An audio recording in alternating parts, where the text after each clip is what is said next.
Bapak, Ibu, saudara-saudari, adik-adik, sahabat kenalan yang saya kasihi, mari kita renungkan bacaan Injil pada hari ini, Jumat 22 April 2022. Bacaan Injil diambil dari Yohanes bab 21 ayat 1 sampai dengan 14. Apa yang bisa kita renungkan di sini? Ada kalimat yang begitu menarik dari murid yang dikasihi Yesus. Nama murid itu memang tidak disebut, tapi Injil mengatakan itu adalah Yohanes. Lalu mereka menebarkannya jala itu dan mereka tidak dapat menariknya lagi karena banyaknya ikan. Maka murid yang dikasih Yesus berkata kepada Petrus, "Itu Tuhan." Maksudnya apa? Murid yang dikasih Yesus ini, Yohanes, mengetahui bahwa itu adalah Tuhan Yesus yang hadir. Tuhan Yesus yang wafat, yang sudah disalibkan itu, menampakkan diri kepada para murid ketika mereka mengalami kegalauan, katakanlah kecemasan, ketakutan, situasi yang tidak menentu. Ketika Petrus mengatakan, saya mau menangkap ikan, lalu murid-murid yang lain ikut-ikutan karena gak ada pekerjaan, karena situasinya sedang tidak nyaman, tidak enak. Maka dari itu mereka tidak mendapatkan ikan, tidak mendapatkan apa-apa. Lalu ketika Tuhan Yesus mengatakan, "Tebarkanlah jalamu ke sebelah kanan," maka mereka mendapatkan ikan. Lumayan banyak itu. Ketika Yesus bertanya, Petrus menjawab ada 153 ekor. Nah, Bapak Ibu, saudara-saudari terkasih, Yohanes bisa melihat, murid yang dikasih oleh Yesus itu bisa mengatakan dan bisa melihat, itulah dia Yesus yang hadir. Itu Tuhan.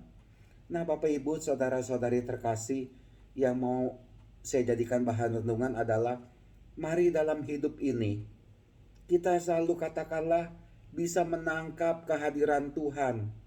Itu Tuhan, Tuhan hadir, Tuhan ada dalam kehidupan kita.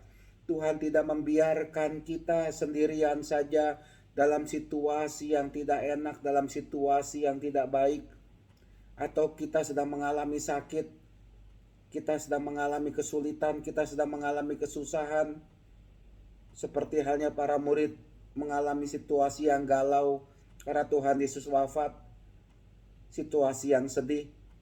Dan mungkin kita pun berada dalam situasi yang sedih, yang mengecewakan dalam hidup ini. Mari kita bisa menangkap kehadiran Tuhan. Tuhan hadir memberi kekuatan kepada kita sekalian. Tuhan hadir mau ada bersama dengan kita. Peristiwa di mana mereka makan ikan, lalu Yesus memecah-mecahkan roti, memberikannya kepada para murid, itu tanda, ungkapan jelas bahwa Tuhan Yesus mau berada bersama dengan mereka para murid. Dan keberadaan Tuhan bersama dengan kita itu pun jelas. Dan Tuhan tidak akan membiarkan kita berjalan sendirian saja dalam hidup kita yang tidak menentu. Hidup kita diwarnai oleh hal-hal yang tidak kita mau terima, seperti sakit, kesulitan, derita, kelemahan. Tapi di atas itu semua, mari kita bersyukur bahwa Tuhan ada bersama dengan kita. Bapak, Ibu, saudara-saudari sekalian, saya pun punya kelemahan. Saya ada kelemahan di kepala saya, aneurisma. Dan itu memang saya tidak berharap itu bisa disembuhkan, tapi saya bisa menjaga hati-hati supaya aneurisma itu tidak pecah. Dan ketika saya bisa menjalani hidup ini, saya mau lepas dari kekhawatiran itu, dari ketakutan itu. Saya pikir inilah dia kehadiran Tuhan.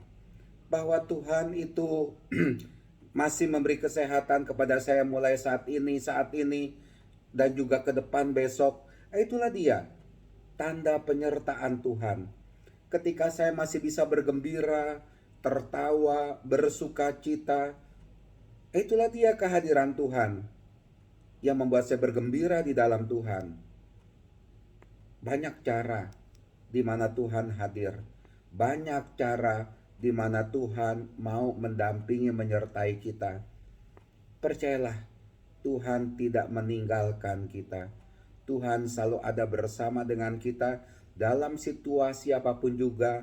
Mari kita bersukacita. Dia, Tuhan Yesus, hadir, ada dalam hidup kita, bersama kita menjalani hidup. Percayalah akan kehadiran Tuhan. Amin.